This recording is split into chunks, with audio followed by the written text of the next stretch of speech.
오늘은 출애굽기에 있는 말씀을 우리가 살펴보려고 합니다. 오늘 말씀을 통해서 우리가 잘 배우고 또 이해하고 깨달았으면 좋을 것 같습니다. 예수님께서도 나에게 배우라 라고 말씀하셨죠. 배운다는 것은 참 중요합니다.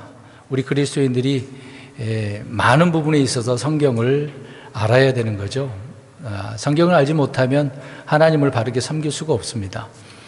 교리 공부도 해야 되고 말씀 공부도 스스로 열심히 해야 될 그런 필요성이 우리 그리스도인들에게는 항상 있는 것이죠. 우리는 다 알지 못합니다. 세상 지식이 우리에게 박식한 부분이 상식도 많고 그런다 할지라도 하나님의 말씀을 모르면 안 되는 거죠. 또 성경이 있는다고 해서 우리가 다 이해하고 깨닫는 것은 아닙니다. 저 역시도 모르는 게 많기 때문에 여전히 지금도 배우고 있는 거죠. 우리는 항상 하나님의 말씀들 또 이런 사건들이 기록되어져 있는 것을 통해서 잘 배워야 되는 거죠. 이런 사건들이 우리에게 무엇을 말씀하고 있는가, 이런 사건들을 통해서 주님께서는 우리에게 무엇을 말씀하고 있는가를 알아야 되는 겁니다. 또 이런 사건들을 통해서 또한 교리 공부도 할 수 있는 부분도 있어야 되겠죠. 오늘 출애굽기 14장 19절에서 31절 말씀을 통해서 홍해를 건너는 성도들이라는 제목으로 말씀을 드리고자 합니다. 그러니까 홍해를 건너는 이스라엘을 통해서 우리는 무언가 배워야 된다는 거죠. 그러니까 무엇을 배울 수 있을까라는 것입니다. 우리 사람들 인생에는 누구나 이제 홍해와 같은 건널 수 없는 홍해가 있어요. 여러분 바다 쉽게 건널 수 있습니까? 배를 타지 않고서는 건너가기가 어려워요. 다른 방법이 없거든요. 그 많은 물을 사람이 어떻게 퍼내겠습니까? 아무리 큰 펌프로 퍼낸다 할지라도 바닷물을 그렇게 할 수는 없거든요. 한가운데를 가를 수 있다? 그렇지 않습니다. 우리나라 저 완도에 가보면 하나에 한 번 정도인가요? 이렇게 두 번 정도인가요? 이렇게 갈라지는 부분이 있지. 그게 자연적인 그런 부분이지 쉽게 되는 것은 아니잖아요. 근데 오늘 홍해 사건을 통해서 보게 되어지면 이건 자연현상이 아니라는 것입니다. 이게 놀라운 일이죠. 그러니까 인생에는 누구나 건널 수 없는 홍해가 있어요. 쉽게 되지 않는단 말입니다. 그러니까 하나님의 도움으로 이렇게 되지 않는다는 거죠. 도움이 있어야만 된다는 겁니다. 그러니까 하나님의 도움으로 무사히 건너본 그런 체험을 한 성도들 있을 수도 있습니다. 우리 인생에 정말 힘든 부분도 많이 있는데 불가능할 것이라고 생각을 했는데 하나님께서 정말 극적으로 도와주셔서 건너보는 그런 경험이 있을 수도 있다는 것이죠. 그런데 건너기 전에는 도저히 불가능했던 일이 지나고 나서 보게 되어지면 정말 거짓말처럼 우리가 안전하게 건넜을 뿐만 아니라 모든 문제가 깨끗하게 해결된 그런 경험을 해본 경우도 있을 것이에요. 홍해 앞에서 이스라엘 백성들은 출애굽 후에 또 처음으로 맞는 엄청난 위기의 순간입니다. 절체절명의 위기의 순간이잖아요. 기분 좋게 하나님의 은혜로 이집트에서 나왔단 말이에요. 나와서 광야길을 걸어가고 있는 가운데 근데 문제는 홍해 바다라고 하는 것이 엄청난 바다거든요. 그래서 예전에 믿음이 바닥난 그런 이스라엘 백성들에 대한 이야기를 우리가 살펴보지 않았습니까? 이제 가기 전이고 오늘 말씀은 어떤 상황입니까? 홍해 바다를 건너가는 상황이라는 거죠. 그래서 제목을 홍해를 건너는 성도는 그렇게 했습니다. 가기 전과 건너가는 것과 가고 나서 문제가 있을 수 있는 거죠.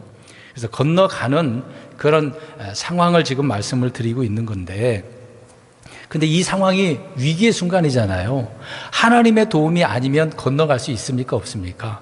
없어요. 지금 하나님께서는 일부러 이 바닷가로 인도하셨단 말이죠. 그들이 어쩔 수 없이 가다 보니까 그렇게 간 게 아니라 하나님께서 그곳으로 인도하셨단 말이죠. 그러니까 반드시 바다를 건너가야 되는 거예요? 안 건너가야 되는 거예요? 건너가야 되는 그런 상황이라는 것이죠. 그래서 이스라엘 백성들은 그걸 몰라요. 지금 막다른 골목에 처하게 되었으니까. 그 당시 이스라엘 백성들은 믿음이 바닥나서 정말 하나님을 원망하는, 모세를 원망하는 그런 상황이 오게 되지 않았습니까? 그러니까 그 당시에 그들의 지혜와 힘으로는 아무것도 할 수 없는 그런 상황이 됐다는 거죠. 이런 상황일 때 사람들은 하나님 앞에 나아가서 하나님 도와주세요 그러면 얼마나 좋겠습니까?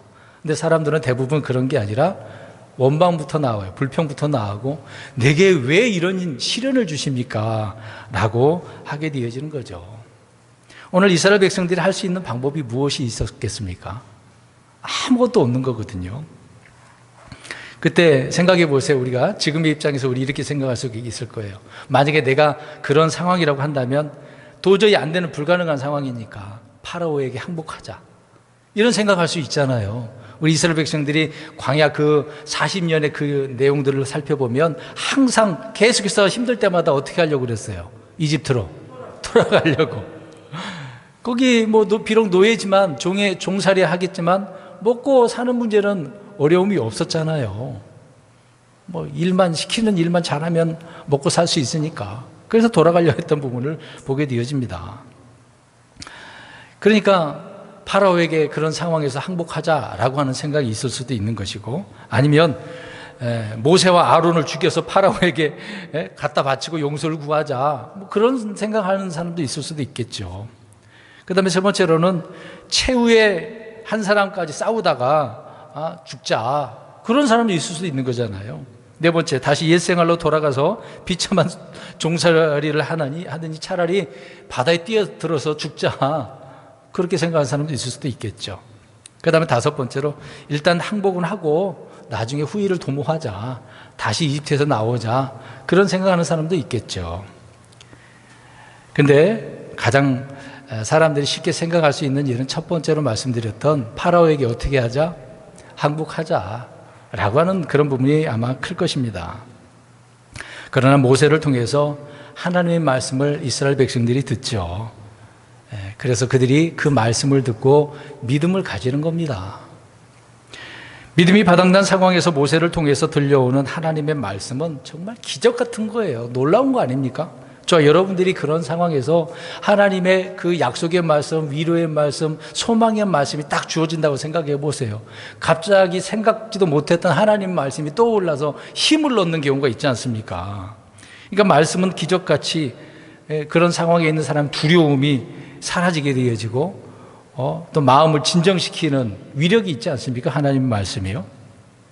그래서 그들은 모세의 지도를 따라서 홍해를 건넜다라고 하는 내용을 우리는 출애굽기의 그 내용들을 통해서 알 수 있는 것이죠. 그래서 히브리서 기자는 히브리서 11장 29절에 보면은요, 그들의 불평은 기록을 안 하고 그들이 어떻게 건넜다고 그래요? 무엇으로 건넜대요? 믿음으로 건넜다. 간단해요. 히브리서는 믿음, 특히 히브리서 13장 그렇지 않습니까? 믿음장이잖아요. 11장이요. 거기에 제가 읽겠습니다. 믿음으로 그들은 홍해를 마른 땅까지 건넜으나 이집트 사람들은 그것을 시도하다가 물에 빠져 죽었다라고 이야기를 하고 있습니다. 여기서 그들은 이라고 나오잖아요. 누가요? 이 그들은 누구예요?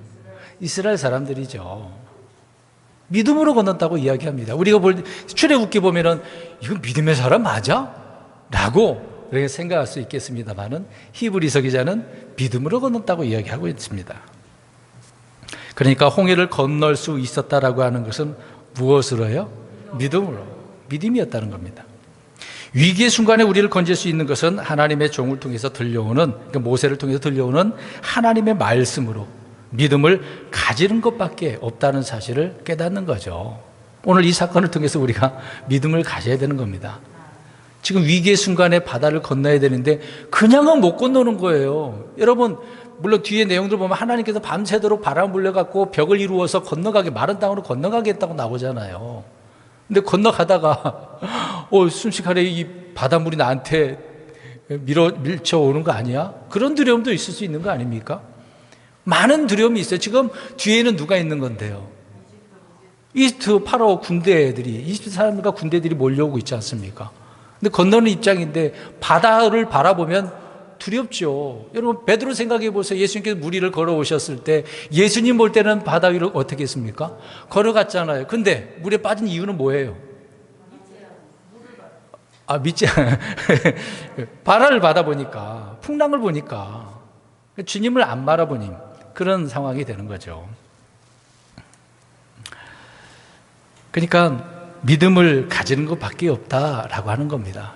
지금 바다를 건너가는 입장에서는 믿음을 가지고 있어야 된다는 얘기죠. 19절 보시기 바랍니다.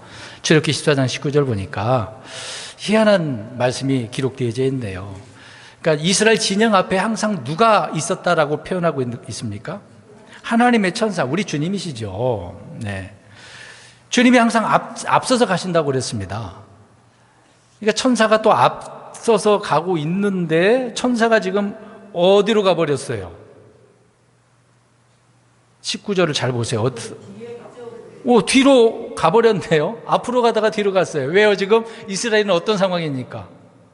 위급한 상황이에요. 이스라엘을 지키고 보호하려면은 이 하나님의 천사가 뒤로 가서 저 원수들을 막아야 되지 않겠습니까? 그러니까 이 내용을 보면 이스라엘을 이끄신 지도자가 누구라는 거예요? 인도자가 누구라는 거예요? 하나님이라는 거죠. 늘 천사들은 하나님을 섬기는 것이기 때문에 현재 우리 눈에 보이지 않지만 있지 않습니까? 엘리사를 한번 생각해 보세요. 시리아 군대들이 쳐들어와서 어마어마한 군대들이 들어왔잖아요. 근데 그 종은 어때요? 이거 무서워. 우리 죽게 생겼구나. 근데 엘리사가 뭐라고 그랬습니까? 그 종의 눈을 열어달라고 기도한 것밖에 없어요. 갑자기 막 천군 천사 막 보내가고 뭐 물리치는 그런 게 아니라 지금 이런 상황에서는 종의 눈을 열어서 보게 해달라고 하는 거죠. 안 보이니까. 그러니까 현실은 굉장히 어렵고 고통스럽고 고달프단 말이죠. 이스라엘 백성들 현재 입장에서는 죽음의 순간 아니겠습니까? 그러니까 하나님께서 믿음을 안 준다면, 눈을 열어주지 않는다면 하나님을 볼 수 없고 믿을 수 없는 상황이 되는 거죠. 그러니까 두려운 겁니다. 그래서 모세를 통해서 말씀을 주는 수밖에 없었던 거죠. 그러니까 엘리사가 게하시의 눈을 열어달라고 하니까 그제서야 놀라운 광경을 보죠. 엘리사 주변에 불말과 불명과가 더 많아요. 나를 지키는 영적인 존재들이 더 많다는 것을 깨닫게 되어지는 거죠. 항상 우리의 배경은 누가? 우리 하나님이. 흔히 사람들은 배경을 많이 따지지 않습니까?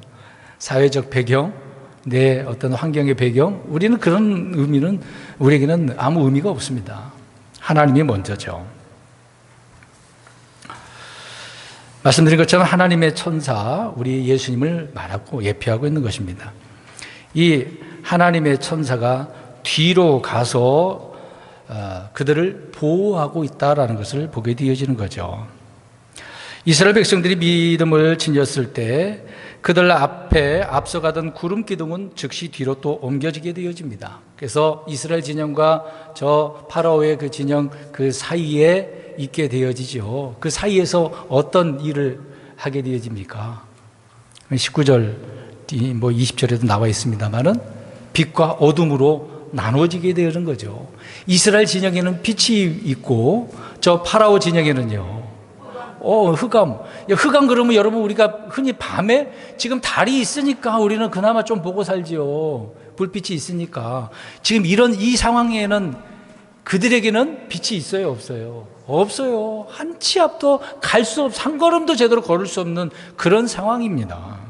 하나님은 그렇게 만들으셨어요. 하나님의 천사는 그들을 위기에서 보호했다는 것을 알 수가 있습니다. 만약 계속 불평만 하고 모세의 음성에 귀를 막았다라고 한다면 천사가 움직였겠어요? 안 움직였겠어요? 안 움직였겠죠. 믿음으로 나아가면 하나님께서 일을 하시는 것을 보게 되어집니다. 20절을 눈으로 한번 보세요. 이집트 진영과 이스라엘 진영에 이렇게 나눠진 것을 보게 되어집니다. 그래서 그들이 가까이 올 수 있어요, 없어요? 없어요. 근접할 수가 없는 거죠. 동일한 구름 기둥이 한편에는 구름과 흑암이 되고 한편에는 밤의 빛을 주게 되어진 것을 말씀하고 있습니다. 그래서 이 사건은 우리에게 많은 교리, 진리의 말씀을 내포하고 있는 말씀인 것이죠. 간단히 읽으면 그랬구나, 놀라운 기적이 일어났구나 라고 생각하겠지만 다 영적 의미가 담겨져 있는 것이죠. 그러니까 동일한 사건, 동일한 말, 동일한 복음이지만 어떤 사람에게는 믿는 자에게는 구원의 빛이 되지만 믿지 않는 사람들에게는 뭐가 되는 거예요? 오늘 말씀처럼 흑암이 되는 거죠. 죽음이 되는 겁니다. 그러니까 동일한 우리 예수님이 우리에게는 길과 진리와 생명이 되지만 믿지 않는 자들에게는 오히려 올무가 되는 거, 걸려 넘어지게 된다고 말씀을 하고 있습니다. 아무튼 구름 기둥이 중간에 서서 막고 있는 것을 보시기 바랍니다. 놀라운 상황 아닙니까? 여러분, 이런 상황을 지금 이스라엘 백성들 눈으로 보고 경험하고 있어요. 현실을 보고 있는 겁니다. 그들은 실제 사건을 경험한 것 아니겠습니까? 저의 여러분들은 눈으로 이런 실제 삶을 살아간 건 아니잖아요. 하나님께서 당장 우리에게 어떤 이런 표적과 기적을 보여주시는 분은 아니지 않습니까? 우리에게는 믿음으로 가라고 하고 있으니까. 그래서 21절, 22절을 보십시오. 모세는 주님의 명령대로 바다 위로 자기 손을 어떻게 합니까? 내밀어요. 주님의 명령대로. 하나님은 그 순간에 강한 동풍으로 바다를 그래서 가르셨어요. 바람이 얼마나 셌으면 바닷물이 갈라질 정도이겠습니까? 아마 이 바람을 파라오 군대로 보낸다면 그들은 어떻게 됐겠어요? 이제 이 바람이 지금 이스라엘 백성들에게 분 건 아니에요. 바다에 불었다고요. 여러분, 얼마 전에 뭐 엄청난 태풍이 왔다가 옆으로 지나가서 다행히 이랬죠. 또 올라오고는 있습니다만은 우리가 영상으로 봤습니다만 사람이 걸을 수 있어요, 없어요? 이 바람하고 지금 하나님께서 부르시는 이 바람하고 강도가 어떻겠습니까? 여러분, 바다를 가른다라고 하는 바람은 지금 태풍하고 아무 차이가 엄청나요. 엄청난 바람이 분 겁니다. 이 바람을 파라오 군대다 부르면은 그들이 다 어떻게 되겠어요? 날아가 버려요. 근데 그들에게 지금 불지 않고 있어요? 다 이유가 있지 않습니까? 일단 바다를 가르기 위해서 하나님은 그렇게 하셨습니다. 이 바람은 자연현상이 아니고 하나님께서 친히 일으키신 바람이죠. 주님의 콧김, 주님의 입김, 그거 다 한 번이면 날아가는 거죠.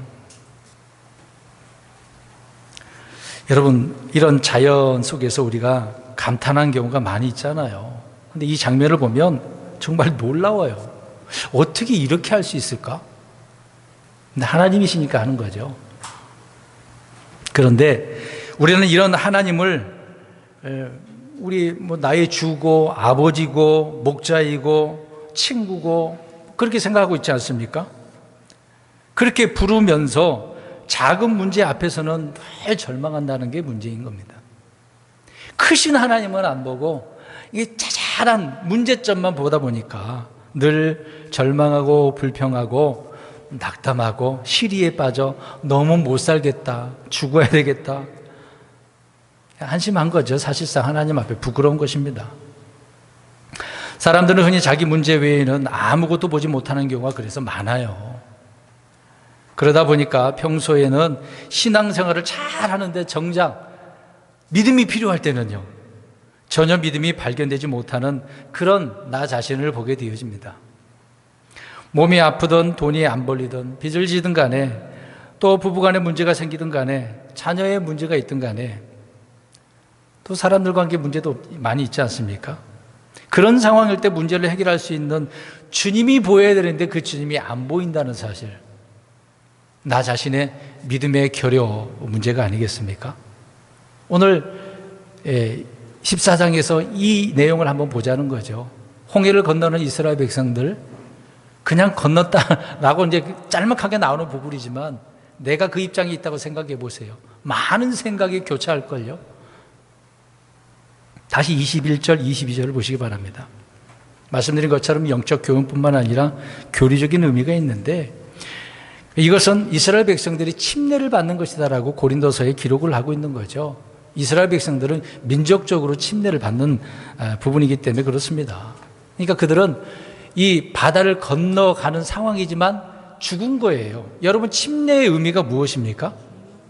죽었다가 살아나는 것을 의미하는 거잖아요. 그래서 물에 잠겨야 돼요. 뿌리는 게 아니라 그 의미대로 우리는 성경대로 해야 되는 것이거든요. 죽었다가 살아나는 의미예요. 그러니까 이스라엘 백성들도 죽었다가 살아났다라고 하는 그런 의미로 말씀을 하고 있는 거죠. 살아났으니까 새로운 삶을, 새 생명을 살아가는 것 아니겠습니까? 예수님을 믿게 되어지면 우리가 십자가에서 어떤 상태가 된 겁니까? 죽은 거거든요. 그렇지만 그 예수님을 통해서 우리는 다시 산 삶을 살아가는 것입니다. 부활의 삶을 살아가는 거죠. 그러니까 홍해 바다는 이스라엘에게 생명이 아니라 무슨 바다예요? 죽음의 바다거든요. 이 죽음의 바다, 이 요단강도 그러거든요. 요단강 건너는 것도 죽었다 살아라는 의미가 되는 거거든요. 죽음의 바다. 하지만 이스라엘을 모세를 통해서 그 바다를 마른 땅처럼 건넜다라는 것이죠. 그들은 그렇게 건넜습니다. 마찬가지로 우리 성도들도 예수님을 통해서 죽음을 통과해서 생명에 이르게 되어지는 거죠. 그래서 우리 그리스도인들은 하나님의 심판을 피해서 이제는 죽음을 통과하게 되어진 것입니다. 죽음이라는 것은 우리에게는 아무 의미가 없어요. 죽어도 사는 것이니까. 반면 세상 사람들은 죽은 다음에 심판을 받는 거죠. 오늘 이스라엘 백성들을 따르는 저 파라오 군대 이집트 사람들은 심판을 받게 되어지는 겁니다. 무서운 일이죠. 간단한 사건의 문제가 아니라는 사실입니다. 이스라엘 백성들은 홍해를 건너므로써 이집트와는 이제 완전히 단절하게 되어지는 상황이 되어지는 것입니다. 우리도 그렇지 않습니까? 세상과 단절하고 내 육신의 이들과 단절하고 계속해서 나 자신을 쳐서 복종시키고 오늘 이런 일이 있을 때마다 건널 수 없는 상황, 그런 일들이 있을 때마다는 우리는 더욱더 믿음을 발휘해서 주님을 의지하고 나아가야 되는 것이죠. 계속해서 분리하고 또 단절시키고 이런 삶이 우리는 계속적으로 일상생활에서 반복되어야만 한다는 것입니다. 계속해서 말씀 보십시오. 23절에서 25절을 보니까 파라오가 집요하게 지금 어둠의 상황이에요. 갈 수 없는 상황이에요. 그래도 어떻게 하겠다는 거예요. 따라가서 저들을 데려오겠다라고 하는 거죠. 죽이려고 하는 거 아닙니다. 데려와서 다시 종으로 삼겠다라고 하는 거죠. 집요합니다. 물론 말 안 들으면 죽이겠다는 의미가 있겠죠. 아무튼 이들은 바다 한가운데로 들어왔는데, 근데 사실 들어왔으면 하나님께서 빨리 죽여버리셔야 되는 거 아니겠습니까? 그들의 추격을 지금 늦추고만은 있어요. 왜요? 이스라엘 백성들이 어떻게 해야 되니까? 건너가야 되니까요. 안전하게 건널 때까지 기다리고 있는 거예요. 그들의 추격을 늦추고 있는 상황인 것입니다. 이들을 홍해바다에서 완전히 수장시켜버리기 위해서 잠시 멈추게 하는 그런 상황인 것이죠. 그러다가 이제 그들이 바다 한가운데로 들어가니까 깨달아요, 못 깨달아요? 오늘 내용 보세요. 뒤늦게 이 사실을 알고 어떻게 하자 그래요? 도망가자. 주께서 우리를 대적한다. 도망가야 된다. 상황이에요. 지금 안 갔다가는 우리는 이 바다에 빠져서 죽게 된다. 그래서 그 바다를 거슬러 가려고 하는 그런 장면을 보게 되어집니다. 그렇지만 그런 상황 이제야 깨달았는데 어떤 상황이 됐습니까? 늦었어요. 늦었다고요. 때는 늦었다고요. 우리가 깨닫는 것도요, 빨리 깨달아야 돼요. 근데 이 깨닫는 것이 늦게 되어지면 이미 상황은 지나간 것이거든요. 돌이킬 수 없는 상황이 되는 것입니다. 이들이 지금 그런 상황에서 깨달았다고 해서 야 도망가자. 그럼 하나님께서 빨리 돌아가라 라고 했겠냐 이 말입니다. 원수들은 반드시 하나님께서 어떻게 하시니까? 심판하시니까. 아무튼 그들은 도망가야 된다는 사실을 깨달았지만 늦었다는 거죠. 죄인들이 하나님 백성들을 대적하며 이렇게 죄를 짓다가 뒤늦게 깨닫지만은요, 그들에게는 무서운 진노와 심판밖에 없다는 사실을 우리는 이 사건을 통해서 또한 깨닫게 되어지는 겁니다. 가룟 유다를 생각해 보세요. 예수님을 판 뒤에 어떻게 했어요? 뉘우치긴 했는데 회개는 아니지만 어떻게 됐습니까? 그렇죠? 무지한 피를 배반해서 넘기고 범죄했다라고 하지만 늦었어요. 그래서 자살해서 죽었잖아요. 내가 무지한 피를 흘렸구나. 늦었다고요. 이미 예수님을 팔아 넘겨서 죽이게 만들었으니까. 근데 사실 생각해 보세요. 가룟 유다가 죽였어요? 가룟 유다는 팔기만 했잖아요. 그냥 그 일에 동조를 한 것뿐이에요. 시발점이 되는 부분이라고 할 수는 있겠습니다만은. 그랬는데도 주님은 용서하지 않으시는 거예요. 늦었다라고 하는 거죠. 늦었습니다. 그러니까 하나님을 대적하는 사람들은 늘 멸망하기 직전에, 심판이 집행되기 전에 너무 늦게 깨닫는다는 것이 문제인 겁니다. 평생을 하나님을 대적하며 산 하나님이 없다라고 하는 무신론자들 있지 않습니까? 그들이나 하나님을 믿긴 하지만 일생 동안 자신만을 위해서 산 사람들은요, 뒤늦게 내가 잘못 생각했네, 잘못 행동했네 깨닫지만 늦어버린 경우가 많다는 겁니다. 혹시 우리는 그런 일을 경험하고 있지는 않습니까? 그래서 전도서 12장 1절과 2절 한번 보세요. 성경 그래서 뭐뭐 하기 전에 라고 반복적으로 이야기를 하고 있습니다. 뭐 하기 전에. 그러니까 나중에 기억하면 소용이 없다는 얘기죠. 성도들이 정신없이 자기 길을 가다가 자신을 대적하는 하나님의 손길을 깨닫고 나서야 하나님 나를 징계하시고 계셨네. 이미 늦은 거잖아요. 징계했다라고 하는 것은 이미 하나님께서 기회가 끝났다는 얘기잖아요. 하나님은 항상 이스라엘 백성들에게 먼저 말씀으로 경고해 주시잖아요. 대언자를 보내주시잖아요. 근데 이스라엘 백성들 어떻게 했습니까? 대언자들이 전한 하나님의 말씀을 무시했잖아요. 믿지 아니했지 않습니까? 그래서 그 경고가 이제 더 이상 할 수가 없으니 실제적으로 어려움을 당하는 거죠. 파라오도 그렇고 이집트 백성들이 그렇습니다. 말을 몰고 열심히 달려오죠. 근데 그들은 멈췄어요? 안 멈췄어요? 안 멈췄다고요. 아니, 이집트에 있었을 때 10가지 재앙을 통해서 깨달았어야 되잖아요. 배웠어야 되잖아요. 자기들이 섬기고 있는 신하고 하나님, 주님하고 비교가 돼요? 안 돼요? 안 되잖아요.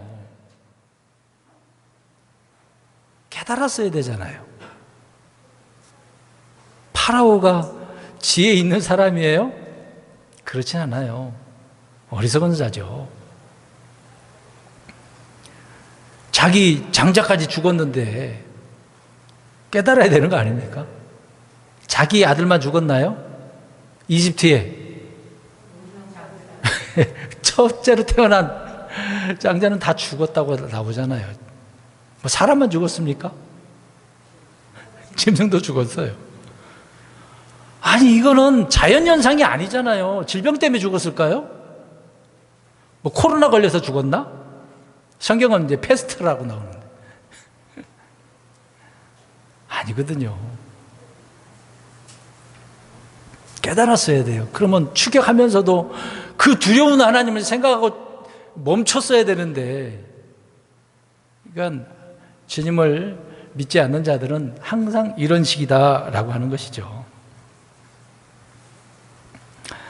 홍해까지 마르게 채찍질하면서 달려들었는데, 그러니까 자기가 정한 목표, 그걸 달성해야 되니까 정신없이 달리긴 했죠. 근데 너무 멀리 왔어요. 때는 늦었다라고 하는 거죠. 우리는 흔히 이것을 생각해 볼 때 이런 일을 많이 하잖아요. 학교 공부 다 마치고 학업을 다 마치고서 이제 흔히 우리 학생들 이번에 또 수능 있잖아요. 수능 합격하고 나면 열심히 신앙생활을 해야지. 그런 자녀들이 있어요, 없어요? 있잖아요. 또 부모들은 또 그렇잖아요. 대학 합격하고 나서 교회시 다니면 돼. 열심히 다니면 되고 기도하면 되고 성경 읽으면 돼. 여러분, 될까요? 안 될까요? 안 된다니까요. 늦은 거예요. 그 시간은 지나간 거란 말이에요. 공부도 열심히 하면 되는 거고 신앙생활 계속 병행해서 하는 거죠. 그러니까 자꾸 그렇게 생각을 한단 말입니다. 집을 장만한 다음에 애들이 다 큰 다음에 내가 어떤 문제가 해결된 그 후에, 아니면 직장의 문제가 해결된 후에, 올해가 지나면 내년 2023년부터 주님을 바르게 섬기겠다, 그렇게 생각하지 않나요? 그러면은 그때는 어떻다? 늦었다. 지금 그 얘기를 하고 있는 거예요. 지금 9월 달입니다. 이제 3개월 남짓 남았지 않습니까? 다음을 또 준비해야 되잖아요. 나중에 이런 후회를 할 필요가 없습니다. 그때 가서 2022년도 내가 왜 이렇게 살았지? 근데 그때는 그렇게 생각할 때는 늦었다고요. 늦었어. 세월은 저와 여러분을 기다려주지 않습니다. 세상은 결코 저와 여러분의 계획대로 되지 않는다는 거예요. 하나님은 저와 여러분의 잘못된 길 앞에서 오히려 막아요. 야, 그 잘못된 길이야. 막아요. 그래서 그 파라오의 군대 바퀴를 어떻게 해버렸어요? 패버리고 힘들게 못 가게 만들어버린 거죠. 못 가게. 그래도 고집 피고 있잖아요. 어떻게든 가보려고.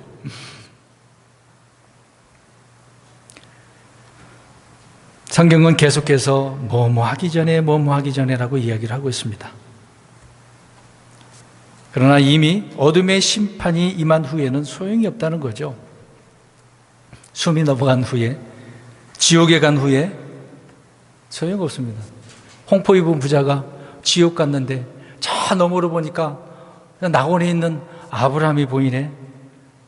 아브라함이 막 소리를 치면 어떻게 또 그 뭔데 알아봤어. 또 성경도 참 그렇게 기억을 한 거 보니까 놀라워. 그러니까 알아보고 말을 하잖아요. 이 혀에다가 물 좀 찌그러지면 안 되겠습니까? 조금이라도 안 돼. 건너가면 안 돼. 안 돼. 갈 수도 없고 올 수도 없어. 거기에서 홍포 입은 부자가 뭐라 그래요? 이름도 없잖아요. 후회해요. 후회해. 자기는 이미 이제 어떻게 할 수 없으니까 저 나서를 좀 보내가지고 우리 가족들 여기 못 오게 좀 안 되겠습니까? 근데 나사로가 갈 수 있어요? 없어요? 나사로도. 나사로도 못 가, 다시. 대언자들의 말씀을 통해서 믿어야 되는 거죠. 이제 그들에게는 가족들은 아직 기회가 있네요. 근데 그 부자는 기회가 없다니까요. 시간이 지나갔어. 그 사람에게는 시간이 끝났어. 후회해도 소용이 없다는 얘기입니다. 우리 스바냐서 한번 보세요. 스바냐서 2장 2절을 한번 보세요. 뭐뭐한 후에, 뭐뭐 전에 이 단어가 몇 번 나오는지 한번 보세요. 사람들은 복음을 들을 때도 그래요. 우리가 복음을 예수님 믿고 구원받으라고 하잖아요. 근데 이런 것처럼 이 전까지는 안 돼요. 직장 다니고 있어서 안 돼요. 하는 일이 있어서 안 돼요. 많은 말을 하잖아요. 스바냐서 2장 2절을 보세요. 몇 번 나와요?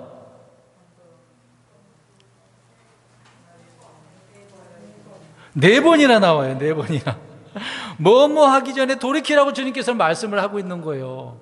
미리 경고의 말씀 주지 않습니까? 소돔과 고모라의 불이 떨어지기 전에 마찬 그때도 하나님 천사들을 통해서 보내주시지 않습니까? 롯은 탈출을 해야 되는 거죠. 노아의 방주도 마찬가지입니다. 방주가 닫히기 전에 사람들이 거기에 어떻게 해야만 하죠? 들어가야 돼요. 근데 아무도 안 들어갔잖아. 노아 식구하고 하나님이 정해놓은 짐승만 들어간 거지. 안 들어갔잖아요. 여러분, 방주를 그냥 1, 2년 만에 만들었겠습니까? 배 만드는 게 그게 쉽겠어요? 조그마한 배는 한두 달 정도는 만들 수는 있겠죠. 근데 우리가 성경 내용을 보면 배가 엄청나게 커요. 이제 괴짝이거든요. 네모난 그런 형식이 괴짝이에요. 그냥 우리가 흔히 말하는 배처럼 생긴 게 아니라 어마어마한 크기를 만들었다면 한두 해도 아니고. 주님이 오시기 전에 복음을 믿고 주님을 영접해야 되는 건 당연한 일이죠. 파라오는 항상 일이 터진 후에 모세를 불러, 우리가 10가지 재앙 그 사건들을 통해서 알 수 있잖아요. 재앙이 오면은 그제서야 모세야 하나님께 좀 기도 좀 해봐라. 이 악취 이게 질병 어떻게 좀 해봐라. 그렇게 사태를 수습을 했죠. 근데 이미 지나가서 그렇게 된 걸 어떻게 하겠습니까? 돌릴 수 없는 거. 그냥 그 재앙만 사라졌을 뿐이지 여전히 재앙은 남아 있었던 거예요. 파라오가 그런 재앙 안 받으려면 어떻게 했어야만 해야 돼요? 이스라엘 백성들을 보내주면 되는 거지. 그게 지혜로운 사람 아닙니까? 그러나 실패했어요. 그러니까 문제가 터지기 전에 말만 제대로 들었으면 어려움은 없잖아요. 자, 오늘 말씀 출애굽기 14장 26절에서 28절을 보시기 바랍니다. 그래서 24 사람들은 지금 도망가려고 하고 있어요. 그런 장면입니다. 그러나 이미 모세의 손은 어디에 대해져 있어요? 바다에 내밀어져 있네요. 명령대로 주님께서 딱 손을 내밀고 그 갈라졌던 바다가 다시 어떻게 됐다고 합니까? 회복이 되어져서 저 이집트 사람들 군사들 다 몰살당했어요. 죽었습니다. 반면 이스라엘은요. 그렇죠. 그러니까 이스라엘 사람들은 뭐 칼도 활도 필요가 없어요. 그들은 싸울 필요가 없어요. 바다를 어떻게 하기만 하면 됩니까? 자, 어떻게, 뭘로 건넌다고 그랬어요? 믿음으로 건너기만 하면 되는 거예요. 완벽한 승리 아닙니까? 피도 안 흘리고, 그들은 손으로 피도 안 흘렸잖아요. 하나님이 알아서 그들을 이 파라오 사람 피를 흘린 게 아니라 그냥 바다에다가 어떻게 해버렸어요? 수장해버렸어. 피도 안 흘리고 그냥 숨 무시하고 죽은 거죠. 완벽한 승리 아닙니까? 하나님의 승리는요, 이런 승리입니다. 최후에 나중에도 주님은 이런 승리를 우리에게 보여주실 거예요. 그러니까 그런 약속의 말씀, 기록된 말씀을 믿고 우리 주님을 찬양하고 섬기는 거 아니겠어요? 히스기야가 이 시리아 사람 쳐들어왔을 때도 하나님을 우리 문제 냈잖아요. 어떻게 하라고? 주께서 싸우신다. 주께서 도와주신다. 주님을 믿어라. 그런 말을 주지 않습니까? 하나님의 백성들은 늘 이런 전쟁을 해야 돼요. 실제 우리는 총 들고 칼 들고 그런 싸움은 아니지 않습니까? 대장되신 우리 주님을 따라서 나아가기만 하면 돼요. 기도하면 되는 거고 믿음으로 순종하면 되는 거고, 그러다 보니까 결론적으로 결과가 적의 패배를 우리의 눈으로 어떻게 됩니까?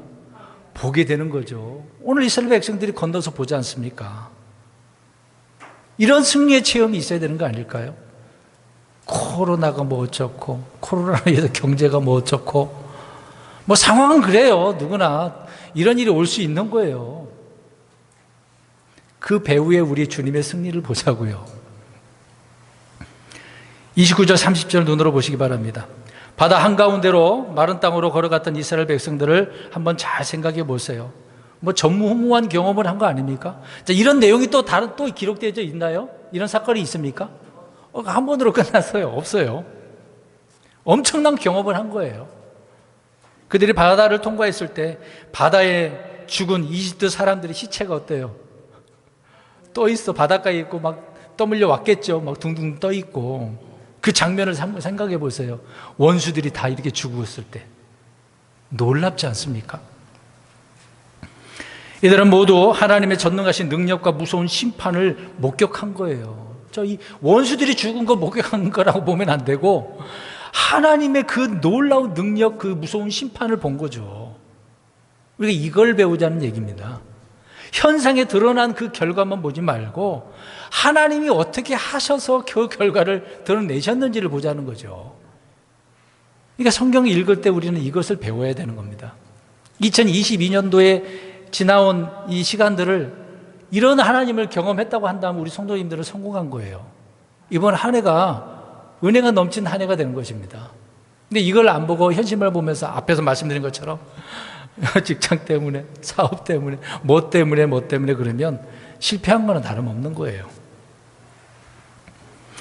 이스라엘이 이집트인들보다 뭐 더 의롭고 거룩했기 때문에 홍해 바다에서 살아난 것입니까? 전혀 그런 거 아니거든요. 하나님께서 어린 양의 보혈로 구속하신 그런 내용 아닙니까? 주님께서 살려주신 것이니까. 그래서 죽음의 홍해를 무사히 통과할 수 있었다라고 말씀을 하고 있는 겁니다. 저와 여러분도 이런 죽음의 문제를 우리 예수님 때문에 해결받은 거예요. 감사하지 않습니까? 그러니까 부활이 더 소망되어지는 거죠. 기다려지는 거고, 휴거가 기다려지는 거고.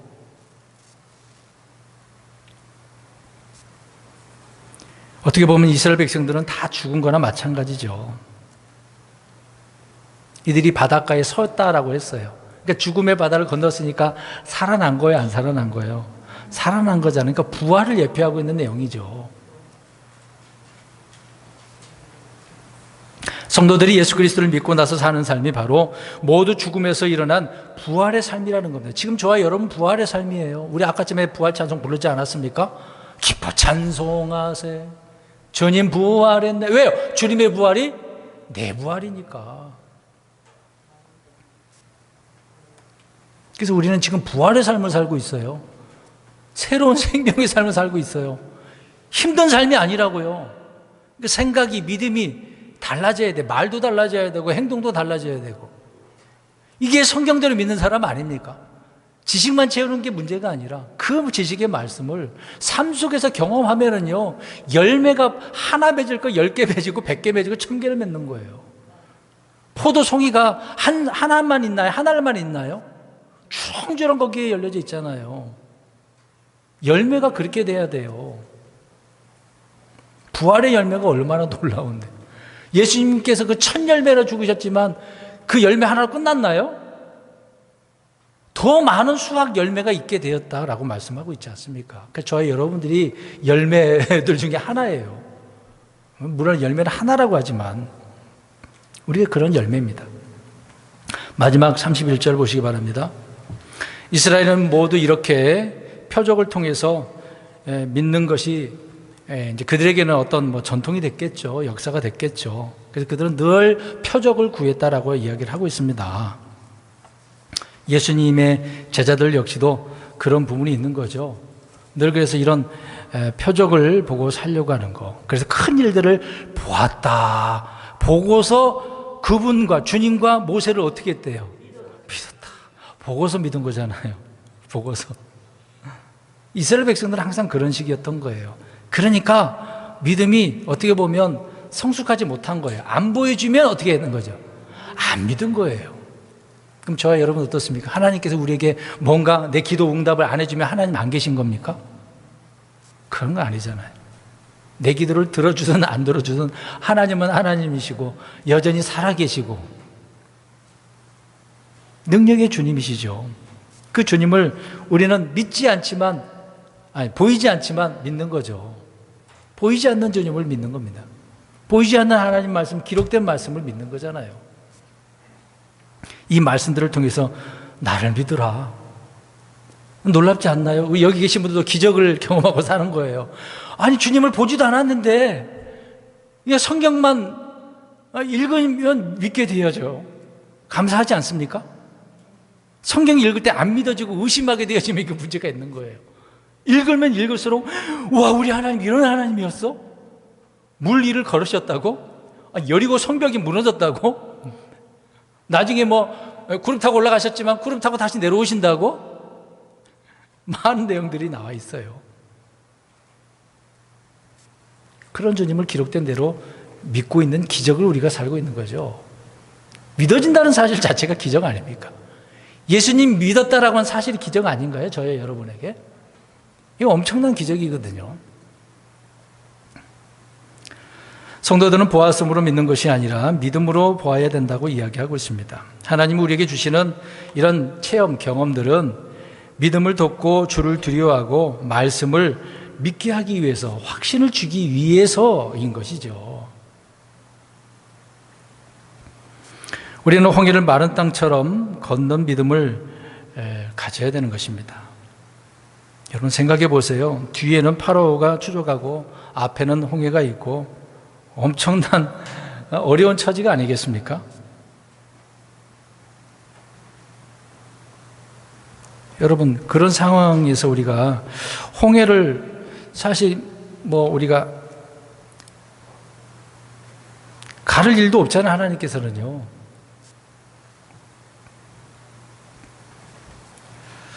여러분은 광야나 도시에 이렇게 있으면서 홍해를 갈라달라고 기도하거나 또 기대해서는 안 되죠. 지금은 그런 시대는 아니니까. 어려움이 깊을수록 주님의 능력을 우리는 봐야 됩니다. 드러나고 있거든요. 지금 코로나 지나가고 또 다른 것이 올 수도 있는 부분이겠습니다만은 그럴 때마다 하나님께서는 자신의 뜻, 계획을 이루시는 거구나라고 생각을 해야 되는 거죠. 우리의 인생도 이렇게 가고는 있습니다만은, 그러니까 어떤 경우에도 주님을 신뢰할 때 주님은 우리를 이렇게 이스라엘 백성들을 건져내시고 보호하신다는 것처럼 늘 기억하고 주님을 바르게 섬겼으면 좋겠습니다. 그러니까 홍해를 건너는 이스라엘 백성들처럼 우리도 지금 이미 건너왔던 부분이지만 아직 살아가는 삶은 홍해 바다를 건너는 것처럼 살고 있잖아요. 그럴 때 무엇으로 건너자? 믿음으로 건너자. 하나님은 그걸 원하고 계신다는 것을 잊지 마시기 바랍니다.